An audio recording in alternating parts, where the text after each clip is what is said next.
toutes et à tous. Donc, je me présente, donc Monsieur Belala Yassine, donc ingénieur d'études en efficacité énergétique du bâtiment, responsable du pôle énergie chez Thermi Conseil depuis plus de 5 ans maintenant. Pour faire court, donc Thermi Conseil, c'est quoi principalement?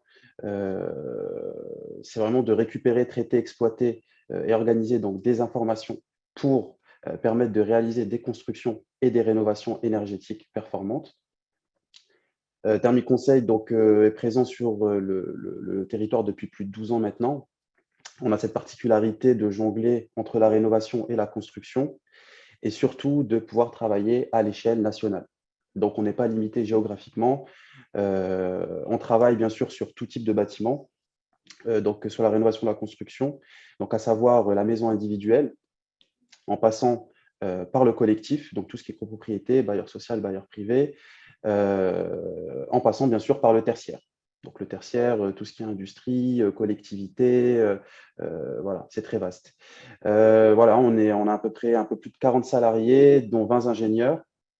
On a 3 BE donc, situés sur toute la France.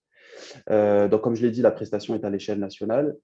On a cette casquette d'AMO, donc, qui a été évoquée tout à l'heure au niveau de la table ronde.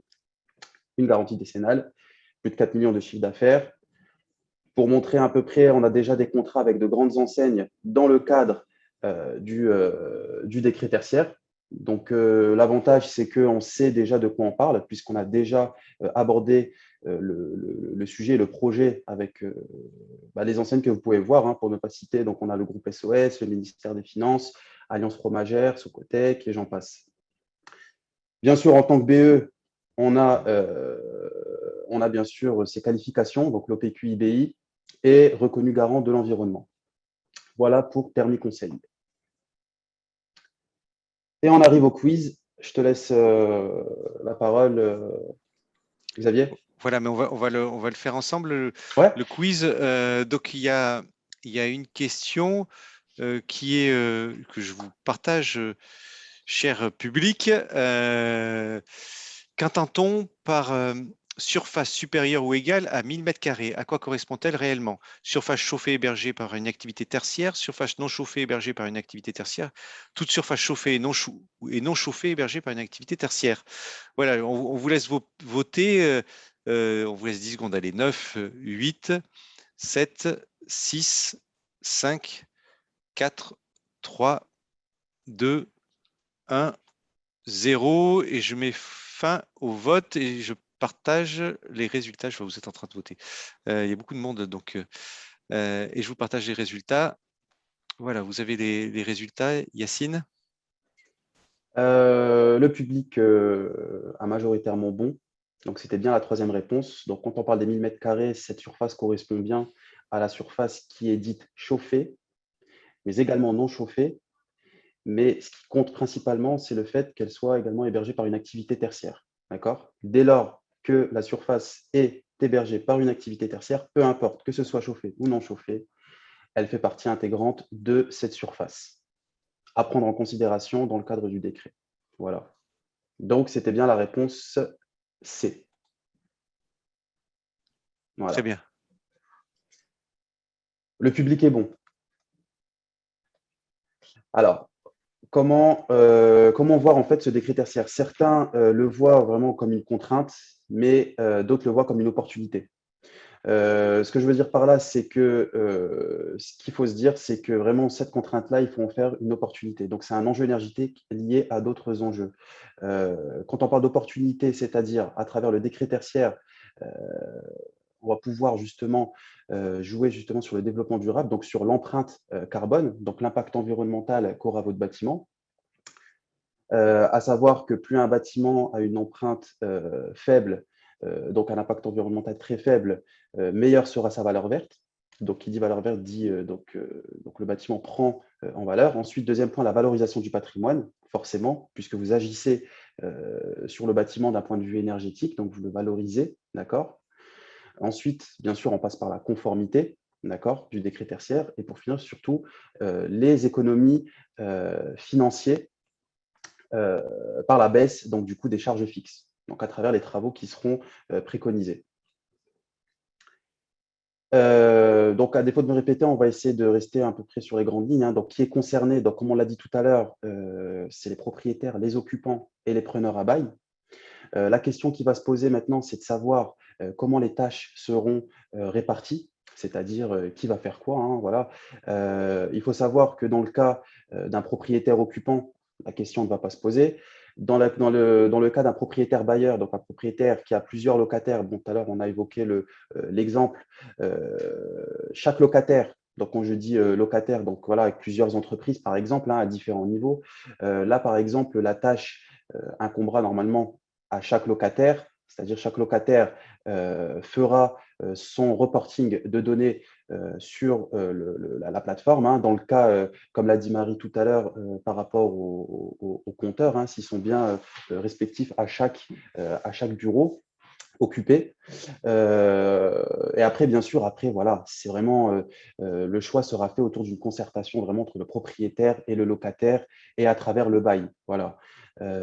Mais voilà, c'est dès le départ, voire dès maintenant, il faut qu'il y ait un référent, donc une personne qui aura accès constamment à la plateforme et sur laquelle il pourra justement indiquer chaque année donc, les consommations du bâti et puis les données bâtimentaires, etc. et tout ce qui s'ensuit.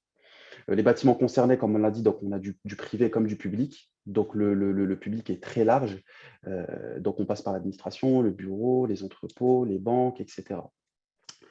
Donc pour en revenir donc au quiz de tout à l'heure, donc la surface, voilà, surface plancher cumulée, donc la surface sur laquelle est exercée une activité tertiaire, doit être supérieure ou égale à 1000 m². Ces 1000 m²-là ne sont pas forcément à prendre en considération sur un seul et unique bâtiment. On va parler maintenant d'unité foncière.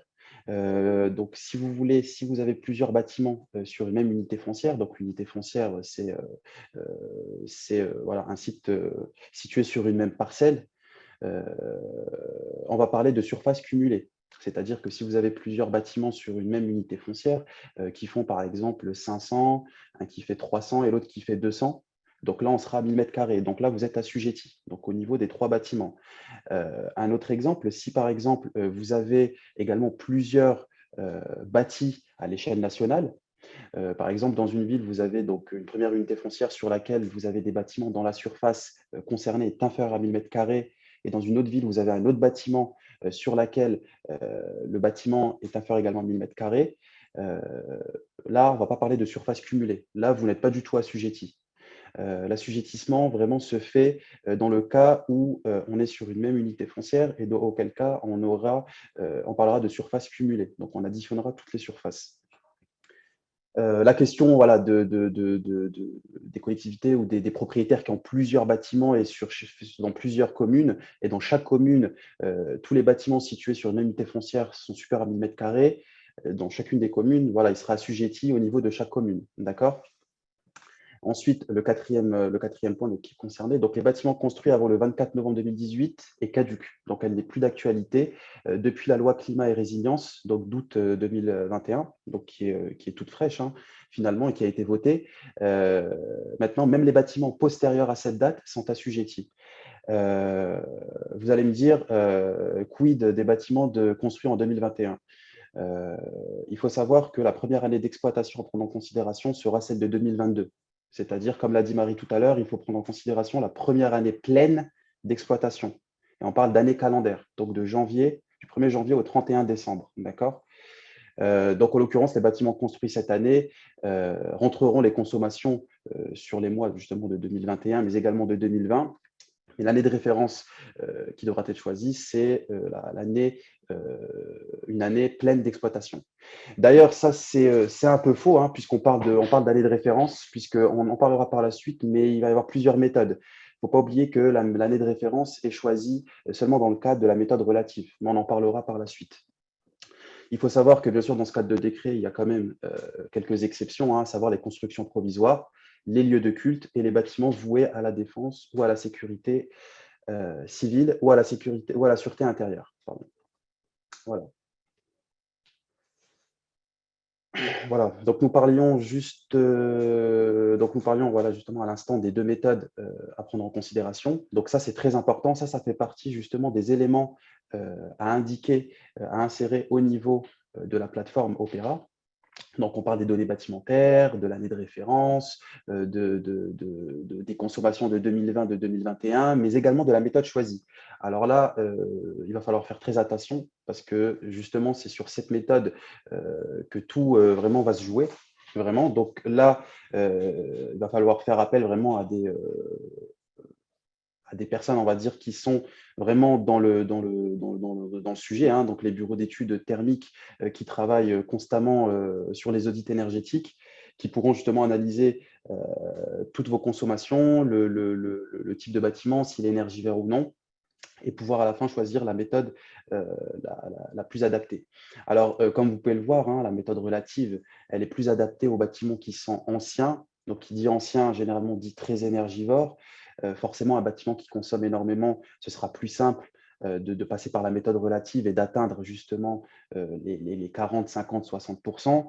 Al contrario, vous arrivez sur un bâtiment un peu plus récent qui a des consommations relativement faibles, par exemple pour une RT 2012, il sera relativement compliqué d'atteindre les 40%. Donc, c'est pour ça que la méthode absolue serait plus adaptée. Comme vous pouvez le voir, j'ai annoté RT 2012, RT 2020, RT 2030 au niveau de la méthode absolue. Alors, ça n'a rien à voir avec ces réglementations thermiques, hein. C'est vraiment pour dire que les seuils à atteindre au niveau de cette méthode absolue doivent s'apparenter ou doivent avoisiner les exigences imposées par ces réglementations thermiques-là.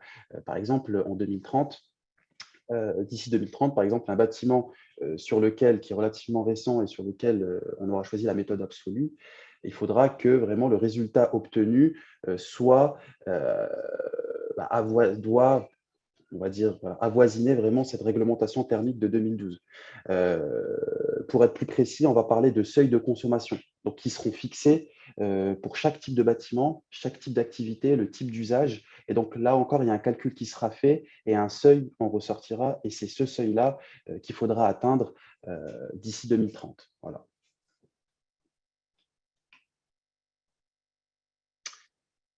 Donc, comment atteindre ces objectifs? Alors, dans le cadre justement de ce décret-là, il y a plusieurs manières hein, d'atteindre l'objectif. Ici, il faudra justement sommer hein, vraiment ces objectifs, mais voilà, il faut le faire de manière très malin, c'est-à-dire que dans un premier temps, on va s'attaquer aux travaux qui nécessitent très peu, voire aucun investissement, hein. Donc vraiment, on va appeler ça donc les quick wins, hein, vraiment avec des temps de retour relativement faibles, voire quasi inexistants, hein. Donc à savoir par exemple le quatrième point, l'adaptation des locaux, donc à un usage économe en énergie et le comportement des occupants, donc via un dispositif pédagogique. Il faut savoir que seule cette partie-là permet d'atteindre un pourcentage relativement important et qui est non négligeable dans l'atteinte de l'objectif imposé par le décret tertiaire. Donc, mon confrère, hein, monsieur Sudan, donc on parlera plus en détail par la suite, hein. Ensuite, on a les modalités d'exploitation aussi des équipements. Donc, on peut avoir des équipements qui soient relativement récents au sein du bâtiment et se dire oui, mais moi, voilà, je suis équipé de tel et tel équipement, je n'ai pas besoin de les changer ou de faire quoi que ce soit. Alors, d'un autre côté, on a les équipements, mais d'un autre côté, il y a la manière d'exploiter ces équipements. Et pour ça, justement, il faut trouver la meilleure manière d'exploiter chacun des équipements donc installés au niveau du bâti concerné et qui permettront justement de réduire drastiquement les consommations également. Et ça, encore une fois, on le fait à travers nos outils. Ensuite, deuxième point, donc en partant du haut, du coup, donc l'installation des équipements performants. Donc vous vous en doutez bien, hein, l'atteinte des objectifs passera également par le changement des systèmes de CVC, donc chauffage, ventilation, climatisation, et de dispositifs de contrôle et de gestion active de ces équipements. Donc tout ce qui est régulation et de GTB. Donc tout ça, c'est relatif vraiment au pilotage des équipements. Et bien sûr, donc le premier point, l'enveloppe thermique.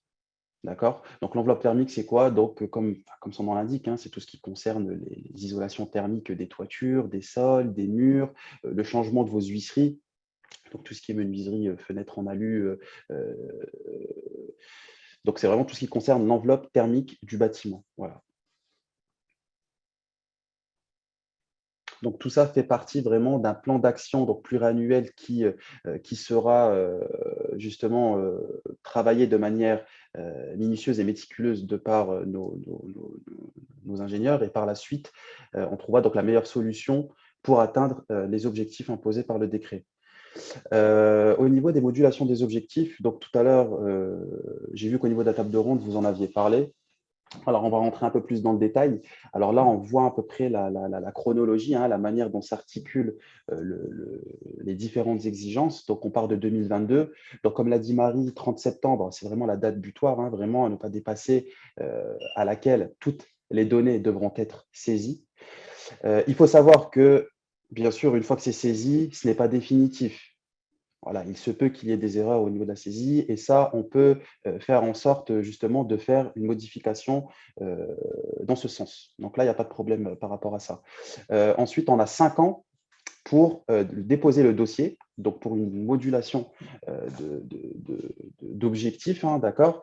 Donc 5 ans, c'est pas mal du tout. Donc c'est pour ça qu'il faut d'ores et déjà entamer les premières démarches dans ce sens pour pouvoir d'ores et déjà choisir la méthode adaptée et puis voir les résultats derrière, puisque nous, à travers nos logiciels justement de simulation thermique, on peut d'ores et déjà voir le futur des bâtiments hein, à travers des simulations de travaux et puis voir justement si plus tard il sera nécessaire de passer par une modulation ou non.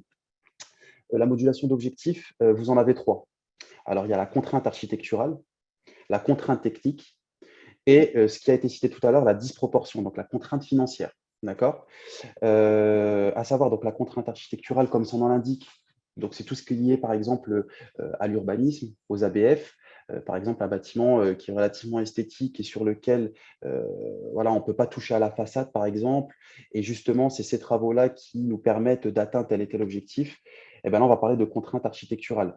La contrainte technique, c'est tout ce qui est lié aux travaux qui derrière justement engendrent des problèmes comme par exemple des problèmes de point de rosée, par exemple des problèmes de condensation. Si à travers ce travaux-là, on voit qu'on a des contraintes dans ce sens, on peut faire une modulation d'objectifs et dire qu'il n'est pas possible de faire tel et tel travaux. Et pour finir, donc la disproportion. Donc ça, c'est par rapport à l'investissement qui est énorme par rapport au temps de retour. Pour entrer dans le détail par rapport à ça, il faut savoir que la disproportion, elle est de 30 ans pour tout ce qui est relatif à l'enveloppe thermique. Donc tout à l'heure, on avait cité justement les différents moyens d'atteindre les objectifs.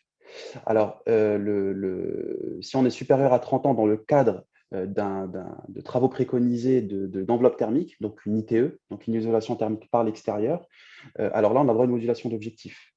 Le temps de retour est de 15 ans pour tout ce qui est relatif au système de CVC, donc chauffage, ventilation, climatisation, et il est de 6 ans pour tout ce qui est relatif aux autres préconisations, à savoir tout ce qui est relatif au pilotage des systèmes, les exploitations, les petits travaux tels que l'éclairage qui a été cité tout à l'heure.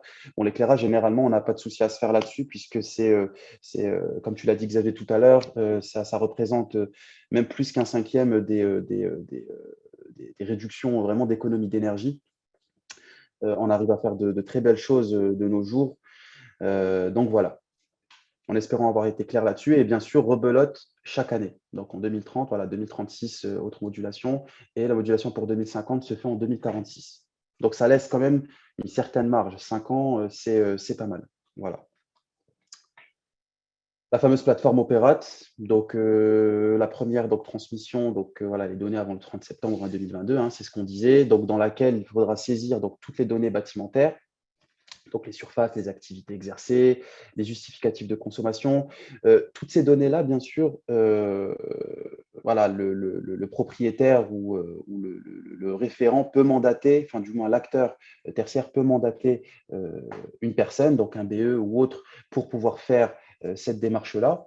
Donc après, voilà, cette personne-là s'occupe de toute la saisie sur la plateforme, donc de A à Z, hein, bien sûr. Donc Donc, ça passe vraiment par la déclaration de l'année de référence, la méthode choisie, les justificatifs de consommation de l'année par énergie et pour chacun des bâtiments soumis.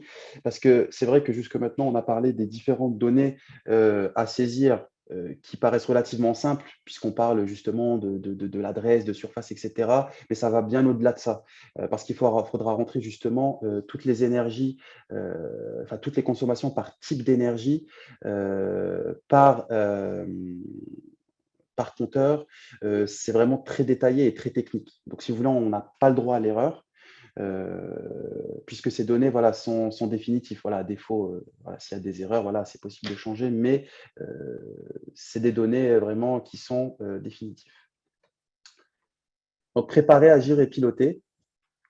Donc, voilà comment on se fait l'accompagnement, hein. Donc, dans un premier temps, l'intégration de l'année de référence dans le cadre de la méthode relative. Ensuite, derrière, il y a une assistance dans la démarche des transmissions des données, comme je l'ai dit précédemment, une identification des plans d'ordre énergétique. Donc, c'est vraiment cette partie-là qui nous concerne vraiment de manière euh, très précise, hein. Vraiment, les plans d'action se font à travers des simulations thermiques dites énergétiques. D'accord. Donc, sur lesquels justement on va pouvoir en ressortir un plan d'action donc chiffré, bien sûr avec une valorisation des C2E entre autres, puisque derrière on prend en considération aussi on travaille également sur l'ingénierie financière, donc en prenant les différentes potentielles aides auxquelles vous pouvez être éligible. Ensuite, bien sûr, derrière aussi le suivi de l'atteinte des objectifs, hein, chronologiquement, avec l'actualisation des plans d'action en fonction de ce qu'on obtient. On réadapte le plan d'action de manière à ce qu'au final, voilà, on obtienne les résultats souhaités, hein, imposés par le décret, et surtout de manière à obtenir des feuilles vertes. Les feuilles vertes, voilà, c'est des petites attestations qui sont générées de par la plateforme pour vous dire comme quoi vous avez bien évolué, vous avez très très bien évolué, vous n'avez pas du tout évolué. Et ça, c'est à travers justement des toutes petites feuilles vertes, donc une feuille grise, une feuille verte, deux feuilles vertes, trois feuilles vertes. Donc, c'est vraiment en fonction de l'évolution de votre bâtiment chaque année et de ce qui est saisi comme consommation. Et le dernier point, justement, c'est l'assistance dans le déploiement d'une démarche qualité de management. Mais ça, je laisserai le soin à mon confrère d'en parler. C'est son domaine. À titre d'exemple, alors, j'ai peut-être un point à préciser sur le type d'études à faire. Il faut bien savoir que le cahier des charges de l'ADEME impose un audit énergétique de type dynamique et pas un audit énergétique comme on l'entend très souvent, surtout en ce moment, l'audit énergétique réglementaire. Ce qu'impose vraiment le décret, c'est l'audit énergétique dynamique. On appelle ça une STD, une simulation thermique dynamique. C'est une simulation thermique qui permet d'obtenir des résultats avec des marges d'erreur très très faibles comparé à un audit énergétique réglementaire qui est de 20%, à peu près plus ou moins 20%, et on a à peu près à plus ou moins 5% pour une STD, donc une simulation thermique dynamique. Et cette simulation-là, en fait, a une marge d'erreur moins importante dans le sens où elle prend en considération énormément de variables d'influence et considère le bâtiment, si vous voulez, ou le site comme vivant. Donc, le bâtiment est considéré vivant. À l'inverse, pour un audit énergétique classique, donc réglementaire, le bâtiment est considéré comme inerte. Donc, c'est vraiment à l'instant T. Donc, c'est pour ça que les résultats obtenus de par la simulation dynamique sont viables, sont exploitables et sont très représentatifs de la réalité. Voilà à quoi ressemble une modélisation générée donc, par une simulation thermique dynamique. Donc ça, c'est un projet sur lequel nous avons travaillé. Donc c'est un bâtiment qui appartient donc, au ministère des Finances, hein. On travaille également à l'heure actuelle sur un autre bâtiment du ministère des Finances. Voilà le bâtiment, comment il est modélisé. Donc, ce n'est pas un simple dessin pour faire beau, hein. C'est vraiment un bâtiment sur lequel tout a été saisi, toutes les caractéristiques thermiques, les variables d'influence, donc tout ce qui est rotation, vent, taux d'ensoleillement, le taux d'occupation, les températures de consigne, selon les zones, etc., selon les types d'endroits, tout est vraiment très précis. À titre d'exemple, on a à droite, comme vous pouvez le voir, trois histogrammes, hein. Donc, le premier qui caractérise les gains énergétiques, le deuxième, les gains environnementaux, Et le troisième, les gains financiers. Comme vous pouvez le voir sur les ordonnées, on a les différents travaux. Et sur les abscisses, on a le gain énergétique sur le premier tableau. Donc, le scénario 1 que vous pouvez voir justement à ce niveau-là, donc je pointe avec la flèche pour que vous puissiez voir, correspond à la somme de tous ces travaux, A1, A2, A3, A4, à savoir que ces travaux-là correspondent à de l'isolation, à des changements de menuiserie, à des changements d'éclairage, donc en passant des LED fluocompacts à de la LED. Et au final, donc on est sur un investissement qui est de quasiment 800 000 € à peu près. Et sur ce bâtiment-là, on était donc sur des temps de retour à peu près à 8 ans, 8,3 années à peu près, sur le premier scénario. Sur les gains environnementaux, on peut voir que encore une fois, sur l'ensemble des travaux, on est à 160 tonnes équivalent CO2 de gains environnementaux, ce qui n'est pas négligeable du tout. Et bien sûr, le gain financier, donc le scénario 1, on est quasiment à 70 000 € à l'année de gains financiers. Il faut savoir que le temps de retour que je vous ai donné, c'est un temps de retour actualisé. Ce n'est pas le temps de retour brut. D'accord. Donc, on prend en compte aussi l'inflation, le temps de retour actualisé qui permet d'avoir un temps de retour un peu plus représentatif. Voilà pour cet exemple-là. Merci à vous. Merci beaucoup Yacine pour cette présentation très claire. Alors, il y a plein de questions, mais on a passé un peu de temps. Il y a une question que je vais prendre de est-ce qu'une cuisine centrale d'un hôpital rentre dans le cadre du présent décret? Alors, je pousse un peu la question parce que je rejoins les questions de tertiaires qui sont dans d'autres locaux tertiaires. Par exemple, une grande surface qui abrite des magasins qui sont aussi des activités tertiaires, avec donc chacun de leurs points de livraison. Et donc, la question que je vais poser, c'est de dire, des fois, il peut y avoir besoin de faire des rénovations globales du bâtiment. Mais comment s'entendent les différents locataires qui peuvent être concernés par ce sujet? Autrement dit, il peut y avoir des intérêts divergents entre les différents locataires sur les différents travaux qui seraient réalisés. Tout à fait, tout à fait. Bah, c'est pour ça que vraiment, ça nécessite une concertation vraiment très approfondie vraiment entre les différents locataires, hein. Là, en soi, dans ce cas de figure, si justement tous ces locataires à eux seuls justement ont une surface cumulée donc supérieure à 1000 m², donc ils sont assujettis. Donc, dans le cadre du décret tertiaire, les travaux devront être justement à l'échelle de l'ensemble des locataires, hein, même si les données sont saisies de manière dissociée, hein, vraiment pour chaque compteur. Ça nécessite vraiment de l'entente entre chaque Ouais. locataire et de la concertation pour que tout le monde vraiment puisse s'entendre sur un même point. Généralement, les travaux qu'on propose vraiment profitent à tout le monde. On essaie de trouver un intérêt commun pour chacun des locataires, que chacun y trouve son compte et que tout le monde ait un gain